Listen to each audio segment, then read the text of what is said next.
Hi everyone, in this video we are going to analyze the questions that were asked for the Shift 2 of English in NTA UGC in December 2021 and June 2022 merge cycles. What we are doing in this video is we'll be just focusing on the 50 questions that were the paper 1 questions that were asked for this particular shift, and also we'll be focusing on the answers that were published in the final answer key. So let's move to the video. So if you consider the questions that were asked from paper 1 for this particular shift, we can say that it was not that easy and it was not that difficult as well. So if you consider the difficulty level, it was like a moderate kind of a paper. So we'll be focusing on the questions module wise, and here you have the first question, and the first 5 questions are from the module logical reasoning. So the first question goes like this. Given below are 2 statements, and statement 1 says, to avoid a preposition, we change its quality and replace the predicate term with its complement. Then we have statement 2, it says, aversion is valid for any standard form of categorical preposition. And in the light of the above statements, choose the correct answer from the options given below, and we have given various options as well. So this is from, as I have already mentioned, this question is from logical reasoning, and if you consider the arguments or the part or the topic that is deductive arguments in a particular, we can say that we have 2 different types of deductive arguments. We have this mediate deductive argument as well as the immediate deductive argument. So if you consider mediate deductive argument, we have syllogism under that, and under immediate deductive argument, we have 3 methods in order to identify a valid conclusion from a given a single preposition. So that is immediate deductive argument. So we have this conversion, aversion as well as contraposition there. So what we have to focus there is how you can make an avert preposition, or how you can convert or avert a preposition. That is what we are focusing there. So this particular question is from that particular area and precisely from aversion, and it states that to avert a preposition, in order to get the avert of a particular preposition, we change its quality. We know that we have affirmative as well as negative kind of preposition. So we change its quality and replace the predicate term, and we are replacing the predicate term with its complement. So that is a true statement. That is how we are actually avert, or how we are taking the avert of a preposition. So to avert a preposition, we change its quality and replace the predicate term with its complement. That is a true statement. And statement 2 says, aversion is valid for any standard form categorical preposition. That means we have 4 different types of categorical preposition. We have universal affirmative, universal negative, particular affirmative as well as particular negative, and we have valid aversion for all these 4 different types of prepositions as well. In that sense, we can say that both statement 1 and statement 2 are true, or both the statements given in the question are right. Moving to the next question, which of the following prepositions is obverse of and logically equivalent to some men are honest? So if you consider this shift, we have got 2 questions from the same area in logical reasoning, and that too aversion. So they have given us a particular statement or a preposition, a categorical preposition precisely, and we need to find out the obverse and the logical equivalent of the given preposition. And the given preposition, some men are honest. So how you can actually take an obverse of this, we have already seen this part or this procedure of obverse, or to convert or to obverse a preposition. What we have to do is what we have discussed in the previous question, right? So first we need to change the quality, and we need to take the complement of the predicate term. So if you are changing the quality, that means the statement that is given here, some men are honest, is an affirmative kind of a preposition. So you have to take its negative. So that is some not, right? And the predicate term has to be changed, or we have to take the complement of the predicate term. That is, we are actually adding a noun in front of the predicate term. So that means some men are not non-honest or dishonest. That is how we can make it more correct, right? So some men are not dishonest will be the obverse of the given preposition, that is some men are honest. So the right answer for this question is option B, that is some men are not dishonest. Alright, moving to the next question, which logical informal fallacy is committed in the following argument? no one has proved that global warming is actually occurring. So there is no reason to believe that it is actually occurring. So this area is a very important part of logical reasoning. We have both formal fallacy as well as informal fallacy to learn. So we have done various videos on this formal fallacy and informal fallacy in our different YouTube channels. And if you need to, or if you want to focus on those areas, you can just check out those videos. So here you have given a particular example, and we need to find out the informal fallacy which is committed in the following argument. So it says that no one has proof that global warming is actually occurring. So there is no reason to believe that it is actually occurring. So it says that there is no one who proved that this global warming is actually occurring. So there is no possibility, or there is no reason to believe that it is actually occurring. So if you don't have a valid, or if you cannot prove that something is there, it's not there. That is what the idea that is behind this argument, right? So this kind of an argument is having a fallacy, and that fallacy can be termed as appeal to ignorance. So the right answer for this question is option C itself. Moving to the next question. The argument sound is eternal because it is produced as fallacious because, and we have the options like middle term is contradicted by another pramana, the middle term is too narrow, middle term itself disproves the original proposition and proves it's contradictory, the minor term is the locus of the middle term. So if you consider the question here as well as the options given, we can say that this question is basically from interlogic, the various fallacies under interlogic. So what we have to focus here is we have this term or this particular topic fallacy in both Western logic as well as in interlogic, and in both the cases this is a very important area to study as well.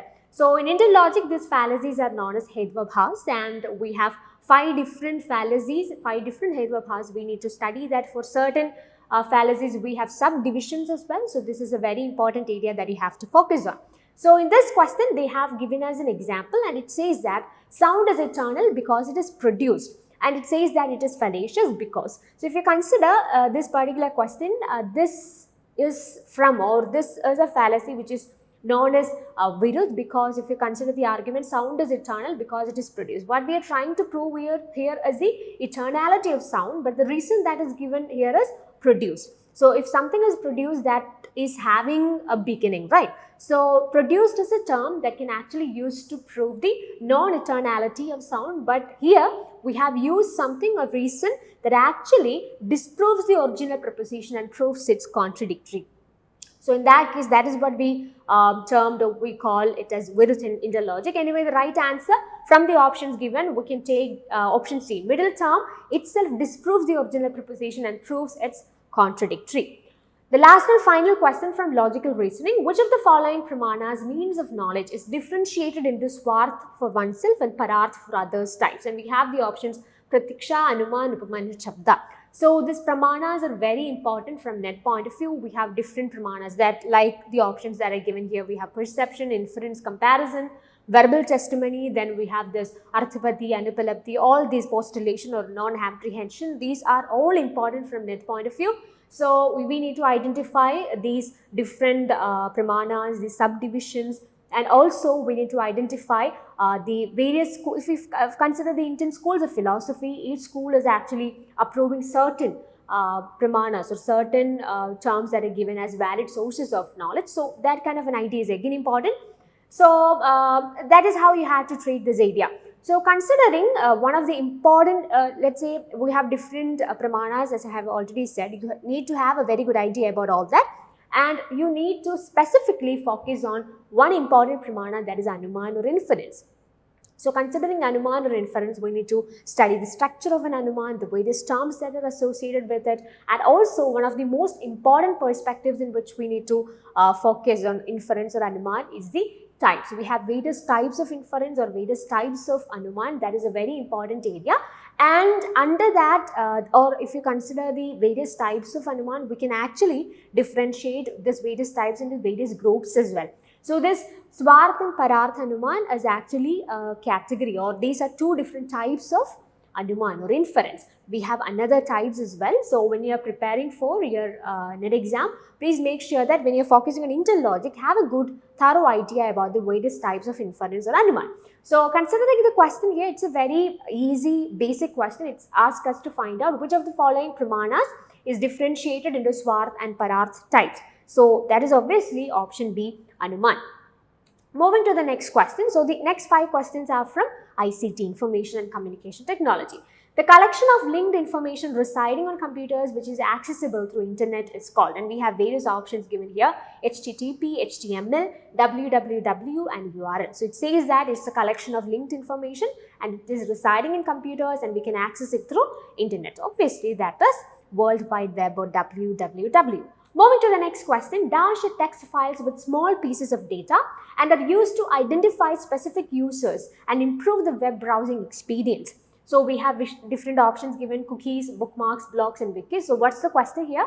We need to identify that small piece of data that is actually helping us to improve our web browsing experience. So if you are searching something in Google or something in web browsers, we can actually say that we will get the references, or we'll be again, if you are just searching or if you are just entering to the browser, you will be just getting suggestions that are related to your previous search list, right? So that has happened because it is having this kind of a text file, that is a small piece of data that is stored in order to improve our web browsing experience, and that text file is known as cookies. So the right option is option A. So cookies are text files with small pieces of data and are used to identify specific users and improve the web browsing experience. Moving to the next question, which of the following statements are correct regarding radio frequency identification technology? And we have the options: RFID refers to a wireless system comprising 2 components, tags and readers. Then option B says the reader is a device that has 1 or more antennas that emit radio waves and receive signals back from the RFID tag. And passive RFID tags are powered by the reader and do not have a battery. So we have various options given here as well. Anyway, all these options A, B and C are options that can be associated with this RFID technology, or they are correct regarding the radio frequency identification technology. Moving to the next question, which of the following hardware components will lose data when the power to a computer is switched off? So if you just focus on this question, this is basically focusing on the 2 types. If you have an idea about the 2 types of memory, the RAM and ROM, so that is what here it focuses on, or the volatile and the non-volatile memory. That is the idea that is given here. So let's read this question once more. Which of the following hardware components will lose data when the power to a computer is switched off? So the right answer you can identify here is A, B and D. So that is processor registers, cache memory and RAM, because if you consider these components, it will lose data when the power to a computer is switched off. So you should have an idea about the volatile memory as well as non-volatile memory and about its explanation as well in order to answer this question. Moving to the next question, the final question from this particular module, an example of a cyber exacerbated crimes, and we have the option cyber vandalism, cyber piracy, cyber stalking and cyber trespass. Anyway, the right answer for this question is option C, that is cyber stalking. Moving to the next question. So the next 5 questions are from the module Higher Education System, and we have the first question from Higher Education. The Government of India in November 1948 appointed a University Education Commission under the chairmanship of, and we have various options given here as well. So this is a very easy question, right? So the Education Commission, there are so many clues that we can get from this question. We have the year given there, that is 1948, and also it states, or the question has the name of that particular commission, that is University Education Commission, and the University Education Commission of 1948 was constituted or appointed under the chairmanship of Dr. S. Radhakrishnan, and this was the first commission that was appointed after India got independence as well. So in that sense, we can see that the right answer is option C. Moving to the next question, Hansa Mehta Committee was appointed by the National Council for Women's Education in 1962 with a purpose too. And we have the options: carry out inspection of schools in rural areas, examine the differentiation of curriculum for boys and girls at all stages of education, establish science laboratories in universities, formulate policy for use of educational satellites for rural areas. So the right answer for this question is option B, that is examine the differentiation of curriculum for boys and girls at all stages of education. Moving to the next question, who among the following established the Central Hindu Girls School at Banaras with the object of imparting Western education to girls? And we have various options given here as well: Annie Besant, Sarojini Naidu, Rajaram Mohan Roy and Ishwar Chandra Vidyasagar. And the right answer for this question is option A, that is Annie Besant. Next question, we have two different statements given here, and the statement 1 says Swayam Prabha consists of a group of 34 DTA channels using GSAT 15 satellites on 24/7 basis. And statement 2 says the concept note for national education policy prepared by MHRD in 2014 identified as many as 53 themes. So if you consider this question, the first statement that is given here is true or that is correct, but the second statement is wrong. So the right answer for this question is statement 1 is correct, but statement 2 is incorrect. Moving to the next question, this is the final question from the module Higher Education.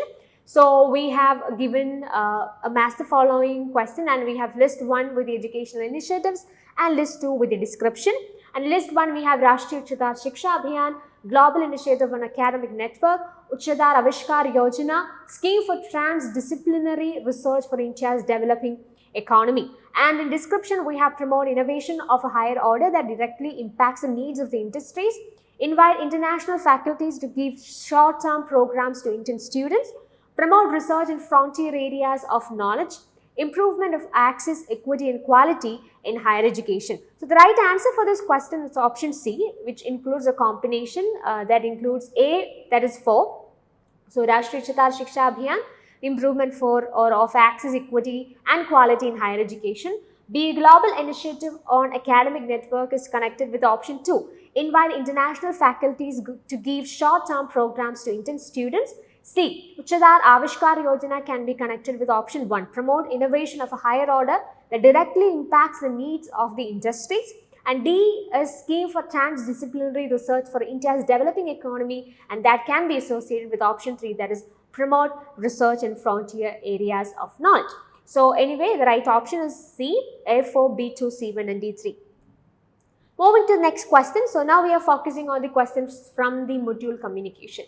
In communication, metaphors are considered dash in nature, and we have options precise, imprecise, non-symbolic and non-reflective. So the right answer for this question is option B, that is imprecise. So in communication, metaphors are considered imprecise in nature. Moving to the next question, homogeneity of opinion among groups of people is mostly caused by, and we have the options mass communication, intrapersonal communication, interpersonal communication and abstraction in communication. So homogeneity or the sameness of opinion among groups of people can be mostly caused by interpersonal communication. That is option C. Next question, which of the following are traditional approaches to communication? And we have the options machine to machine, machine to man, rhetorical, semiotic and phenomenological. We need to identify three different options that are correct because it's a combination question. Anyway, the right answer is option D, C, D, E, machine to machine and machine to man. These are all modern approaches to communication.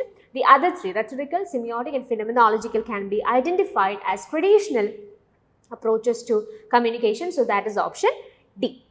Next question, this is a statement question. In statement 1, we have personal conversation is more effective than a broadcast speech. And statement 2 says the factor of personalization makes the radio a more effective means of communication than a newspaper. So if you consider the statement 1 here, we can say that it's a true statement because personal conversation is obviously more effective than broadcast speech. And if you consider newspapers as well as radios, we can say that we can actually personalize. This medium of radio can be more personalized compared to newspapers, right? So in that sense, we can say that the factor of personalization makes the radio a more effective means of communication than a newspaper. In that sense, the right answer is option A. Both statement 1 and statement 2 are true.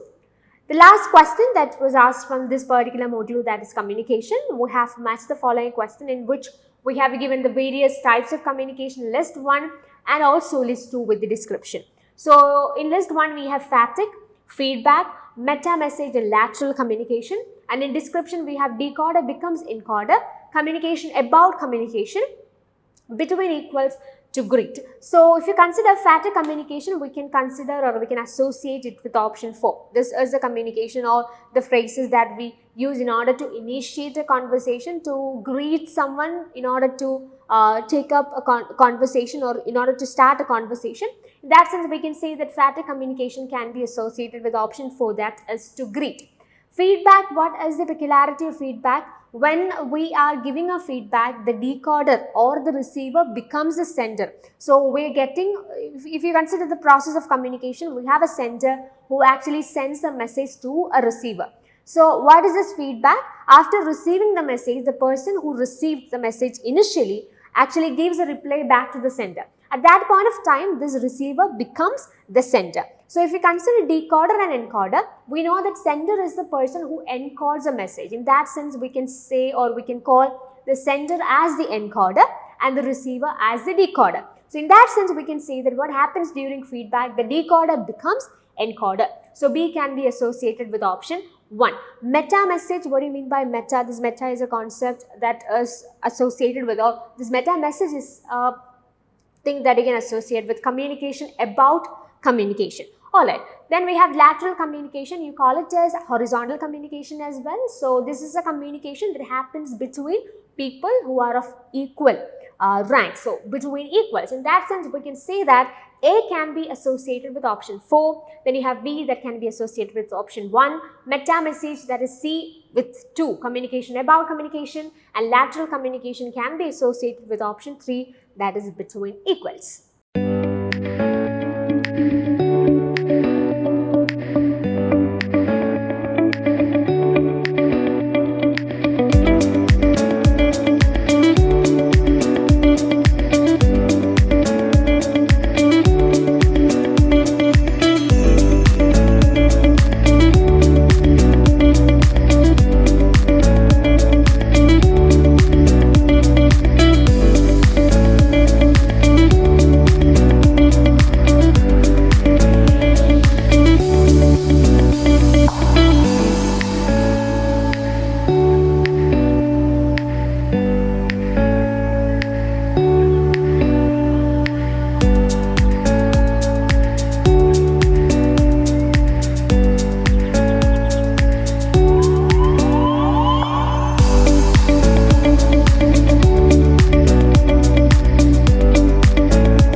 Question. So here onwards, we will be focusing on the questions from Teaching Aptitude. Which of the following represents learning as a 6-level hierarchy in cognitive domain? And we have various taxonomies given there. And we know that the taxonomy or the 6-level hierarchy of cognitive domain was proposed by Benjamin S. Bloom, and that is known as the Bloom's taxonomy. So the right answer for this question is option A.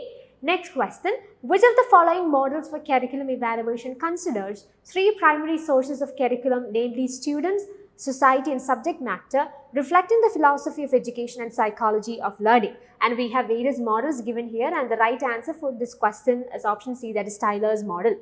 Next question, which of the following must be ensured by a 21st century higher education teacher? So this is from the teacher characteristics, right?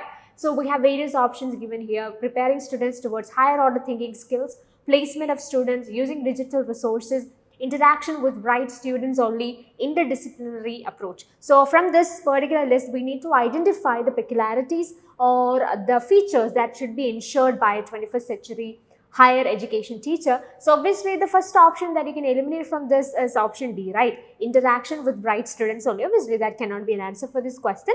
So if you eliminate that option itself, you will get to the right answer. Because in B, C and D we have the option D there. So eliminate those options, and the right answer or the most appropriate answer is option A, preparing students towards higher order thinking skills. Then we have using digital resources, and finally E, interdisciplinary approach, and that is option A. Next question, given below are two statements, and statement 1 says learning management system or LMS is used to provide a virtual environment for teachers and students, and statement 2 says LMS can be used for blended learning as well as for online learning. So statement 1 says learning management system is used to provide a virtual environment for teachers and students. That is a true statement, and if you consider statement 2 also, we can say that it's correct, because LMS can be actually used for blended learning as well. So you can actually provide resources in LMS platform, and you can link it together with our classroom or offline sessions as well. So if you consider Apple-based courses also, we can see this kind of a blending or a blended learning using LMS. So in that sense, we can say that both these statements are true. So the right answer is option A, that is both statement 1 and statement 2 are correct. The final question from Teaching Aptitude, which of the following types of assessment is done for giving grades, marks, credits to the students? So if you have learned thoroughly about the various types of evaluation or assessment, this is a very easy question. So which among the following types of assessment or evaluation is taken or conducted in order to give grades or marks or even credits? So that is option D, that is summative evaluation or assessment. So the right answer is option D itself. Next question, so here onwards we are focusing on the questions from the module Research Aptitude. Autoethnography is an approach that analyzes, and we have the options personal experiences, community issues, local tribes and cultural distance. So it states that autoethnography, so that is associated with obviously personal experiences. Moving to the next question, in research, middle range theories operate in, and we have the options wider domain, limited domain, flexible domain and representative domain, and this is the right answer for the question, that is option B, limited domain. Next question, poor analysis in historical research is due to. So what causes poor analysis in research, or precisely historical research, that is mentioned here. So the options are impersonal interpretation, emphasis on objective assessment, overgeneralization, oversimplification, non-identification of social context. So poor analysis in historical research is due to overgeneralization, oversimplification and non-identification of social context. So C, D and E only will be the right answer, and that is option C. And this was the answer given in the final answer key 2. Next question, given below are two statements. Statement 1 says focus group discussion is a part of formative research, and formative research can be both qualitative as well as quantitative. So considering these two statements here, the final answer key stated, or the right answer given in the final answer key was option A. Both statement 1 and statement 2 are correct. Alright.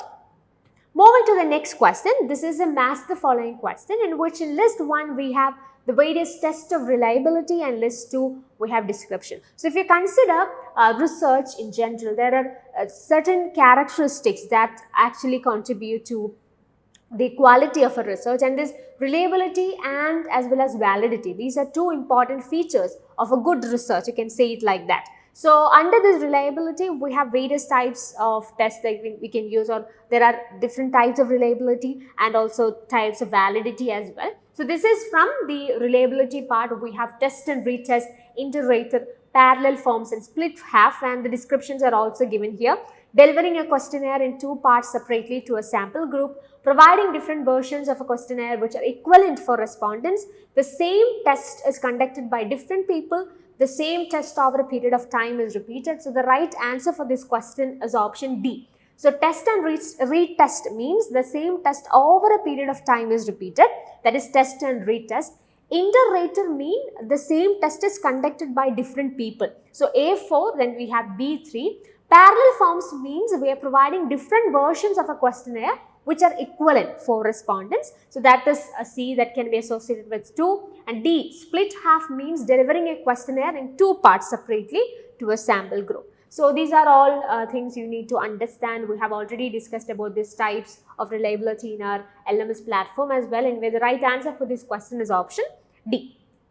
So now we are moving to the next questions or next set of questions, and which includes the questions from people, development and environment.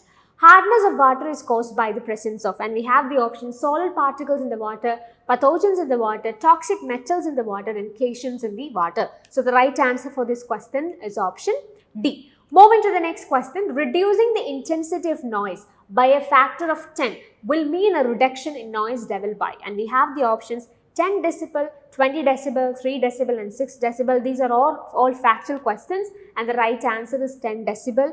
And this was the final, or this was the answer that was given in the final answer key as well.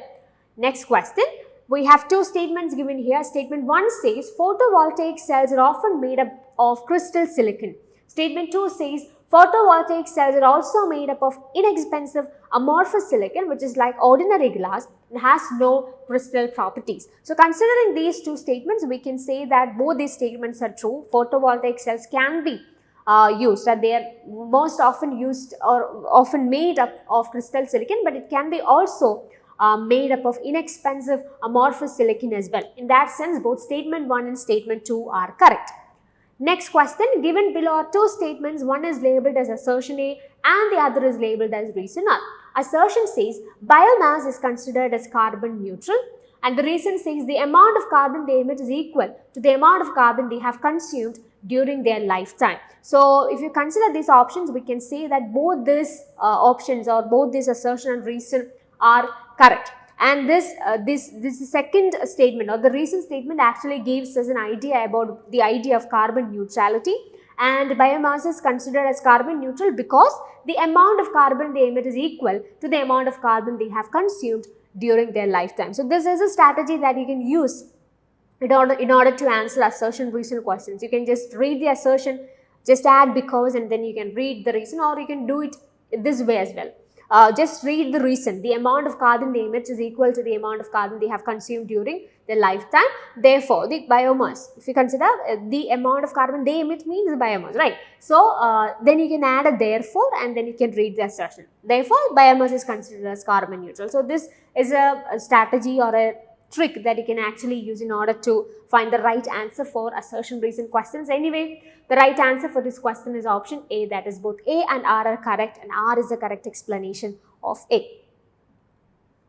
Moving to the next question, which of the following pollutant causes aggravation of respiratory diseases and atmospheric discoloration? So from the given options, we need to identify the pollutant which causes respiratory diseases and also atmospheric discoloration. So this pollution, pollutants, its sources, it's a very important area that you have to consider under people, development and environment. Anyway, the right answer for this question is option C, that is nitrogen dioxide.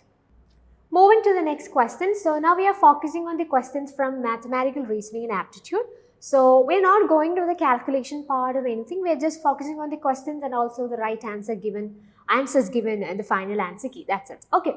So this is the first question from mathematical reasoning and aptitude. 3 numbers are in the ratio of 2:5:6 and their sum is 663 or 663, and find the 3 numbers. And we have various options given here. So this ratio is a very important area from which we are getting a lot of questions. So anyway, the right answer given for this question in the final answer key was option C, that is 102, 255 and 306. Next question, there are 15 students in a class. The average age of the students and the teacher of the class is 15 years. The average age of the teacher and the students is 2 years more than that of students. What is the age of the class teacher? And we have the options 48, 50, 43 and 45. So ages, again, these questions or these problems related to ages is a very important area. So the right answer given in the final answer key was option D, that is 45. Next question. A shopkeeper professes to sell his goods on cost price but uses 750 gram instead of 1 kilogram. What is his gain in percentage? Again, this profit and loss, this is a very important area. So the right answer for this question given in the final answer key was option D, 33.33. Next question. The simple interest on a sum of money is 4/9 of the principal. What will be the annual rate of interest and time in years if both of these are numerically equal? And the right answer was option D. That is what given in the final answer key. And the final question from mathematical reasoning and aptitude, find the wrong term in the series given below. So this number series, letter series, in order to find the missing term in a series and also in order to find the wrong term in a series. These are all very frequently asked questions. So the right answer which was given in the final answer key for this question was option C, that is 24. Now we are moving to the next set of questions, and these are from the area data interpretation. So again, we are just focusing on the questions and the right answers. What you can do is you can actually use these questions for your practice. So just focus on the questions, just pause the video, take down the question, and you can actually practice and you can check out whether the answer that you have got is correct or not using the answers that are given here. So we'll just focusing on the question here. We already in the previous sessions also we said that for data interpretation questions, what you require initially is the interpretation of data. First, you have to focus on the question, you have to understand it, you have to interpret that question, then you have to do the calculation part, right? So the question goes like this. The following table shows the percentage distribution of production of bicycles of two different models L and M by the 6 companies A to F. Ratio of production of model L to that of M and the percent profit earned on these two models. Production cost of the 6 companies together is rupees 6.4 crores. So the company-wise bicycle production and profit details are given here. We have different companies. We have A to F, 6 companies are given there, and the percentage distribution of production of bicycles are there, and also the production ratio is given there, and also the percentage profit. So the first question asked from this area was like this. Profit earned by companies B and C together on model M in rupees or in crore is. So what is the right answer for this question? What is the right answer given for the question? That was option A, 0.2496. Next question, the ratio of the cost of production of model L by company D to that of model M by company F is. And we have various options given here, 4:5, 3:5, 5:7 and 1:2. And the final answer or the answer given for this question, the final answer key was option B, that is 3:5. Moving to the next question, the difference between the profit earned by company C on model L and by company E on model M in crore is. And we have various options given here, and the final answer was option D, 0.07296. Next question, the ratio of the profit earned on model L by company B to that of model M by company D is. And we have various options also, and the final answer was option A, 36:25. Profit earned by company A on model L is, and we have option 0.244, 0.224, 0.208, 0.248, and the final answer was option C, 0.208. So if you consider these questions, we can say that in data interpretation what you have to focus on, we have 3 different areas to study: percentage, average and ratio. This is something that I continuously say in all the videos of our this question discussions and also in data interpretation videos. So if you focus on these 3 important areas, then you can actually tackle the questions from this data interpretation very easily. And this is an area from which you can actually score 5 out of 5. You just have the proper practice and the proper strategy. So anyway, as I have already said, we haven't gone through the calculation part, but you can actually use these questions for your preparation or for your practice. So the last and final set of questions in this session, and this is from reading comprehension. You know that we are getting 5 questions from each module, right? So for data interpretation and also for reading comprehension, we will be given, for data interpretation, we will be given a data, and based on that data, we will be having 5 questions. And for reading comprehension, we will be given a passage, and based on that passage, we need to answer 5 different questions. So you have the passage right now on the screen. So I am not going to read the entire passage as such. So if you want it for practice, you can just pause the video and maybe you can just take some screenshots, or even you can just pause the video and read it now itself. And what I am doing here is I'll just read the questions and the right answers that are given in the final answer key. Anyway, you can use this resources materials for your practice. So the first question from reading comprehension: the participation in global commodity chains has given the middle class its own. We have identity, market, economic status and upward mobility. And the right answer was given as option A, identity. Next question: the new middle class is associated with the production of global brands, market expansion, global capitalism, white-collar supremacy. And the right answer given in the final answer key was option C, global capitalism. Moving to the next question: the new middle class in India is hugely active in adopting innovative lifestyles, acquiring new technical competence, redefining the business strategies, conspicuous consumption. So the right answer for this question is given as option D, that is conspicuous consumption. Next question: the elite class has a vision of the nation state anchored by, and we have the options: policy discourses, market miracle, limitless consumption and corporate narratives. And the final answer was given as option B, that is market miracle. Last and final question from reading comprehension, and the last and final question in this session, that is the main theme of the passages: market driven middle class identity, need for high level consumption, negative effect of modernized consumption, emergence of knowledge enterprises. And the right answer is option A, that is market driven middle class identity. So in this session, we have just focused on the paper 1 questions asked for the shift 2 of inclusion NTA UGC in December 2021 and June 2022 merge cycle. So we have focused on the questions as well as right answers given in the final answer key. I hope this video will be really helpful in your preparations for the next attempt of your NTA UGC net. So thanks for watching and happy learning.